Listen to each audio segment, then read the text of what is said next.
Importer un carnet de vaccination dans le compte du patient. Afin d'importer les carnets de vaccination créés dans votre espace professionnel, il vous faut réouvrir le compte que vous avez créé pour votre patient. Soit vous avez laissé la fenêtre de son compte ouverte, soit il vous faut à partir de l'espace patient de votre site internet regagner son compte en utilisant les identifiants que vous lui avez donnés. Une fois le compte patient ouvert, vous allez commencer l'importation des carnets de vaccination créés dans votre espace professionnel. Cliquez sur « Ajouter un carnet ». Le patient a plusieurs solutions pour créer son carnet de vaccination, mais dans notre cas, nous utiliserons l'onglet « Importer un carnet créé par un professionnel de santé ». Le code d'importation est le code de partage que vous avez noté dans l'étape précédente. Dans la case « Date de naissance », notez la date de naissance du propriétaire du carnet. Validez. Le carnet est maintenant partagé. Le propriétaire en est le patient, mais le carnet est toujours présent dans la base de données de votre espace professionnel. Réalisez la même opération pour tous les membres de la famille. Avant de quitter le compte du patient, pensez à activer son numéro de téléphone mobile afin qu'il reçoive les rappels de vaccination par SMS. Cliquez sur l'onglet « Mon compte ». L'adresse mail du patient sera validée quand il aura cliqué sur le lien du mail qui lui a été envoyé lors de la création de son compte. Pensez à lui signaler qu'il doit valider ce lien dès son retour au domicile.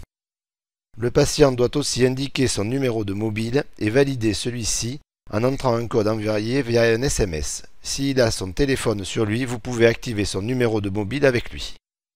La dernière étape consiste à imprimer pour le patient son code de partage qui lui permettra aussi de partager son CVE avec son médecin généraliste. Après avoir cliqué sur le carnet, cliquez sur « Carnet partagé ». Dans la fenêtre qui s'ouvre, le patient a accès à son code de partage, mais peut aussi se créer un nouveau code de partage. Le patient peut visualiser aussi les professionnels de santé avec qui il partage son carnet. Cliquez sur l'icône « Imprimante ».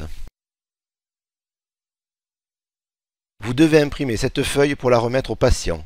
Elle contient des étiquettes d'identification avec le code de partage du carnet à donner à tous les professionnels de santé avec qui le patient voudra partager son carnet. Le code de partage, les étiquettes.